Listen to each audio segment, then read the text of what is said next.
We are recording for our class demo on our new project for product photography. So again, in the classwork section, I got the instructions here, got a Google Doc here if you want to click on that. Same information. We do have some good terms here if you're interested in selective focus, focal points, and composition. Stuff we've talked about, things that stand out that we focus on. Creating a focal point which gathers, the viewer's eye, especially in products. You want to focus, the viewer's eye and create a focal point on your product. Composition is your placement or arrangement of the, visual elements in your work of art. So what you guys are going to be doing is 8 total product shots. Out of those 8, you're going to shoot 3, or using a white or a silver fill. So much like we did for our fill photos outdoors, we're going to be filling in products, okay? Or for our studio lighting. 3 shots using black reduction. So some of you guys might know this from photo 1, 2. Some of you might not. Basically, we're going to either increase the shadow or we're going to put a black reflection if it's a shiny surface object. And then the last 2 photos will be trying a different type of lighting. So you could add a second light. You could try different angles of light. Basically, just make the products look super good. So again, 8 total shot, 3 using a white or silver fill, 3 using black reduction, and 2 where you try different lighting. For this one, you need at least 3 different types of products. So 1 product with a shiny surface, 1 with a matte, flat surface, so no shine, and 1 with a textured surface, so something that's got like a surface texture with like bumps, right? Or hairs or anything that has like, like you can see the texture. So what I think about today is like, what are some good products that I have that are maybe newer, cleaner, aren't all beat up, right? That one has a shiny surface, one has a matte, flat surface, and one has a textured surface. Students will then edit for the photos, cleaning up the products as best they can, and then making the background look super clean. So I'm going to show examples tomorrow where I shoot on like a white and a black background. And then on Monday for the editing demo, I'll show you guys how to make it a solid white or solid black and how to clean up your products so they're super clean. You'll upload these into a Flickr album or a Google Slide or Doc. And then you'll have 12 total photos, 8 shot, 4 edited. And this is due next Tuesday for 60 points. So 40 points for your photos and edits, 20 points for either presenting it to the class or typing in descriptions on how you made your photos, how did you shoot it, how did you light it, how did you edit, right? Talking about that. And then these are some good links here. So again, all this is in the instructions too here in the classwork section for product photography. So what I wanted to share was some student examples. All right. So I'll start with just the photos first. So last year we had basically 2 setups where students could shoot, in the classroom with a strobe light. The demo I'm going to show tomorrow, I'm just going to be using handheld, like flashlights basically. So you could do it with flashlights. You could do it outside with sunlight. So that's what I'll be showing tomorrow. And so this one, the key thing is find products that are really clean and not all beat up, right? So the cleaner you have it, if you want to show the product case or box that it comes with, that's cool to put with your product. And then you could, shoot it from different angles. So this one, we got, a shiny surface object. This one has matte and texture. This one definitely has texture. And so then they try different arrangements. This one actually has all 3. It has the metal, which is shiny, the flat matte, and then the texture on the top. So you can kind of see how the light reacts differently in each of those. So then they shot those products, and then they tried different lighting. So they did some gold bounce. They did some diffusion. This is the edit, so where they made the background solid white, and then cleaned up the product really well. This was an edit where they, again, made the background solid white and then cleaned up the products. Same here. They did some extra ones. I like this one, the crop came out pretty good. So you can kind of make this easier or harder on yourself depending on which products you choose and how, you know, clean they are. So the cleaner they are, the easier it'll be. So if it's got a bunch of smudges and scratches on it, yeah, you can try to clean it off, but maybe it's scratched and you're gonna spend more time retouching. So just kind of keep that in mind when you're thinking about products to choose. Another student example is here. So we had, this was their white fill shot. So you can see the light on the right and then the basically fill light on the left, filling it in. This was their black reduction. So you can kind of see what's happening here, where you see this kind of increased black shadow and a black reflection if it's shiny. This is a crop they did. This was an overhead shot. So you could do, you know, eye level shot like this, or you could do an overhead like flat lay shot. This was the black reduction with sunglasses in the case. This was diffusion. So we diffuse the light to make this super soft lighting, super soft shadow. And then, you know, these are the other, where they tried different lighting. So this one they did some gold reflection to make it look cool. So this was their edit, so nice and clean. This was the edit to make the background solid white. This was another kind of diffusion white fill. Lots of good photos from this group last year. So I'll share some of my own photos. So I've worked for various, you know, companies that have sent me all kinds of different work, all kinds of different products to shoot. This was a fashion line. This is like a fancy bracelet. One light, just kind of overhead light on a white paper background. Pretty simple setup. This one I have one light on the left, and then I'm filling on the right using a white fill. This one we use a little metal wire to kind of hold the bag off the ground. So we have this kind of looks like it's floating look. These were essential oils, Orients. They do essential oils, some are for your immune system, helping you go to sleep or like energizing, all that good stuff, detox. So they sent the bottles with the ingredients. So the cool thing about product photography, if you're kind of more introverted and don't like to, you know, be working with people as much, product photography, they mail you the stuff and then you set it up the way you want or maybe how they want, and then you shoot it, you edit them and send it back. So you're working on your own time, working on your own, you know, in your own space. And so that is kind of the benefit of shooting product photography. Movement, some of you guys know Movement watches. So one of my friends that I play soccer with, her brother started the company. So those two guys started it, and one of them's her brother. Now she's like one of the higher ups in the company. So they'll send me Movement watches to take photos of. So the benefits of shooting on a white background is if it's a dark object like this, I can cut it out and then put it on a different background. So this one I cut out the watch, added a little fake shadow underneath it, and then put it on a wood background. This one, again, I shot all the products individually on white and cut them out, put them on a marble background, added some fake shadows. This one, you could shoot it outdoors. I would think of shooting it in like open shade, so not direct sunlight, to get softer light, and it helps you kind of control where the light's going. This was a macro shot on a succulent plant. This one was at the beach. This one I did bring a reflector and I filled in the shadow side so the watch would light up better. You could shoot products on a person. Just make sure it has the right lighting. So this one was for a art center student. This was my last year at art center. And a lot of the photography students would pair up with the transportation design students.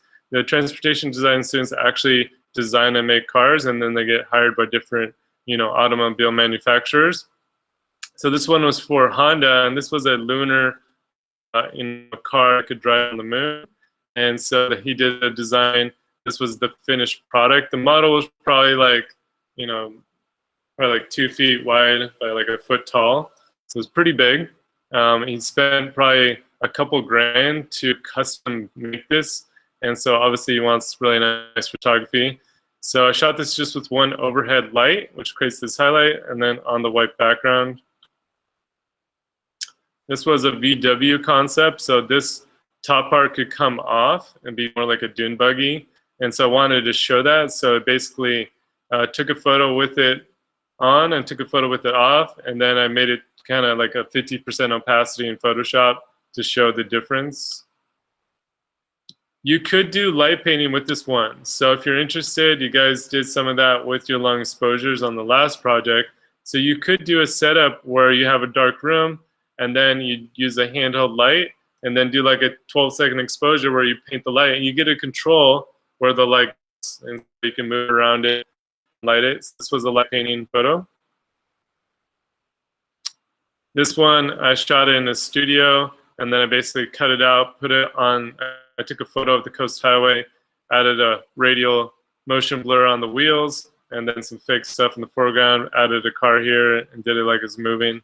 But this was actually like a model that was, again, like 2 feet, or maybe like 1.5 feet. This was a light painting. So the cool thing about light painting is you can make really smooth light. You can do, make highlights across the full length of the product, which is nice, and you control where the light goes. That's the benefit of light painting. This is a light painting of the cleats. So I like to kind of play around in Photoshop and kind of make it look unique. If you are interested in doing like overlays on products where you're blending other images, let me know. These ones you've seen. So this one, Talent Man, does a men's skincare line. Basically, I did a light painting, lighting one side, lighting another, lighting the top, lighting the, for 12 seconds. I really like the light tricks I would do with my light paintings. So I basically did some circles, and then it kind of mimicked the circle of their logo. This was the full collection, so I shot each of these separately, and then put it together in Photoshop. This one I set up with the bag as like a kit, and then kind of cool streaks with this one. These are cufflinks. So this one, you notice the background, we found a leather suitcase. And so we really like the leather texture. So just think about, what backgrounds you could use that would maybe work with your products. I'm gonna show a Peter McKinnon video where he really thinks about not just the product and the lighting on the product, but also, what's the surfaces or textures with your product. Sunglasses are cool, but they're tricky to shoot. This one I'm proud of. It was when I was at Art Center. I got the champagne bottle, I got the blackberries and the champagne glass, and then I had to drop the blackberry into the glass. So really narrow glass. I kind of thought, oh, this would look really pretty, but I didn't realize like it's a pretty big berry going in a little, glass. So it's very difficult to shoot. And so I set up my lighting, and I had it on a strobe, and so basically I shot like 30 attempts where I kept missing, and then I'd like click the shutter right when it would splash in, so I get the splash right, so I can see it like flying through the champagne here. These are some outdoor shots for movement. They had a line for women that just came out. This is a couple years ago, so I shot some of those. Again, mostly shooting these in open shade. You kind of can control the lighting more. This one I like the lighting a lot, had a kind of a warmer glow to it. And then these ones I thought were pretty cool. So the Nike cleats are mercurial. So I like the idea of liquid metal like mercury. And so I took some wave photos I've shot and did a cool filter in Photoshop to make it look like liquid metal.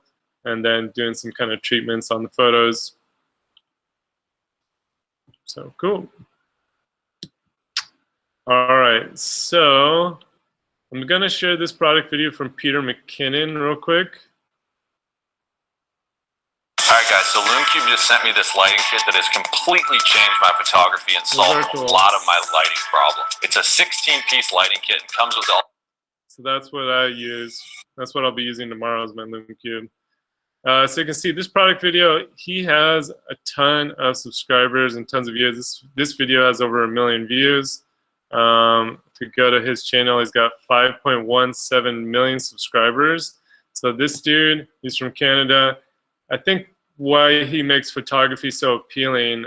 A, Instagram has blown up and everyone's shooting more, but B, he's very passionate and he's very expressive about how he makes photos, and he cares a lot about teaching people how to make good photos. And so you'll notice in this video, when he gets these products, he's thinking about what's the textures and the environment for the product to be in that would work together and enhance the product. So I just want to share just kind of like how a professional would, you know, approach product photography. What's up, everybody? Peter McKinnon here, and welcome back to another video. Today, tutorial, but I'm pumped about today's tutorial because it's one of my favorite things to do with camera. It's how I started making money with photography. It's what got me a career for 7 years with the photography. It's what's continued to drive my career in photography now, and that is product photography. Now, before you Command W, I'm out.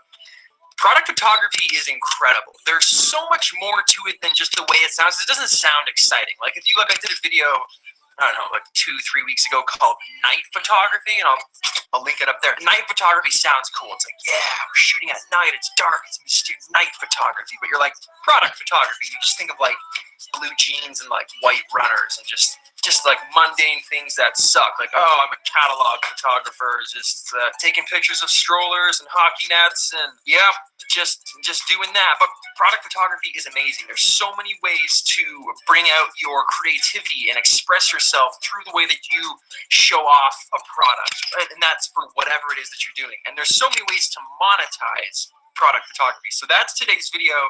It's going to be incredible. I'm super pumped on this. I'm very, very, very excited. So let's roll that intro, and then we'll get started.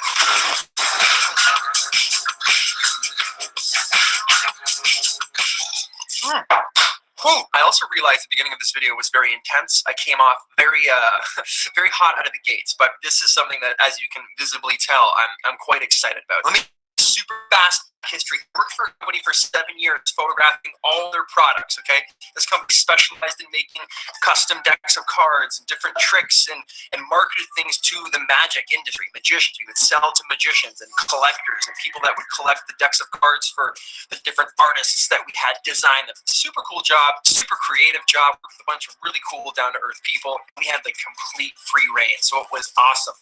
Now, one of the things that I got very, very good at was taking photos of product, because that was my job. So the mail would come and there'd be a whole bunch of new stuff for me to shoot. And the boss, Brad, would be like, all right, like here are these things. These are the days we need them. Like have at it. Like whatever, if you need some budget for photography, here you go. Like just like do your best. And like that was those were my guidelines. So like the sky was the limit. So when it came to actually shooting decks of cards or products, I would break everything down, no matter what I was shooting, into different sections. So I would talk about themes, textures, and props. Those three things usually yielded very good product. But Matt on his way, we're going to do just that. Instead of just sitting here for the next 10 minutes. I'm going to kind of skip ahead, but basically him and his buddy go to a thrift store, antique store, and they look through and try to find items that would work with these products that they're going to shoot. And they're kind of finding, you know, cool boxes to put stuff on, good textures, different products that he could use with the products. So he, wait for that. Come on, dude. Good old ads. Would you like to be able to take stunning that I'm going to build to take the photos of the objects that Maddie selected? We have our old vintage camera. That's number one. Like an old pencil case. I like the texture of this. I think that'll look good on camera. We have some old postcards and photographs that I'll take out of these sleeves and just kind of crumple up. Bought that old Ford wrench. An old, what is this, Pennsylvania trailer. Super rusty license plate. Again, texture. Texture is everything. This has plenty of it. And then we got this little tin we looked at right at the beginning. And then the box itself. Okay, so all in all, this was like $100.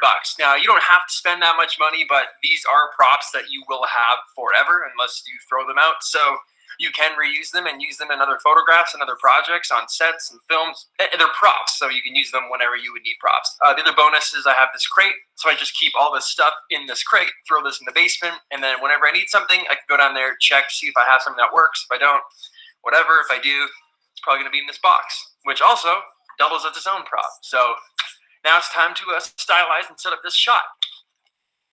Item number 1. All right, so this is essentially the setup for the shot. We got So it sets up the crate, right? Uses the different textures and makes it like a little scene. So I'm just gonna skip ahead a little bit to kind of show you. Oh, here's the photo, which looks really nice. Got the cool textures happening. And then here's the other photos of the thing.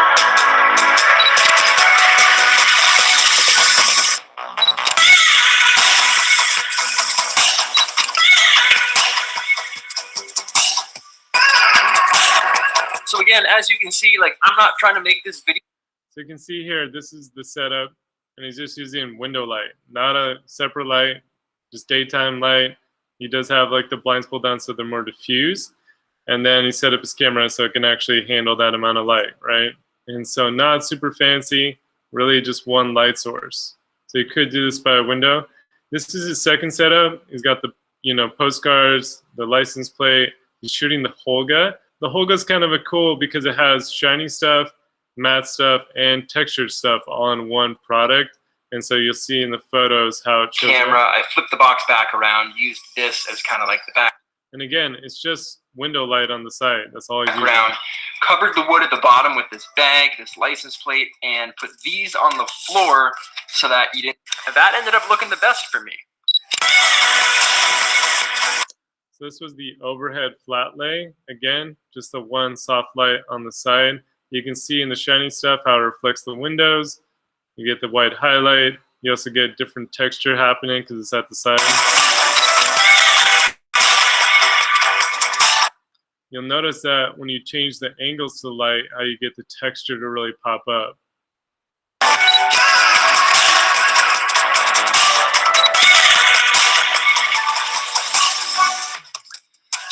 So that's pretty good. Yeah, he's a crazy dude, but really good examples. I know, shooting from home. So I'm just gonna stop the recording.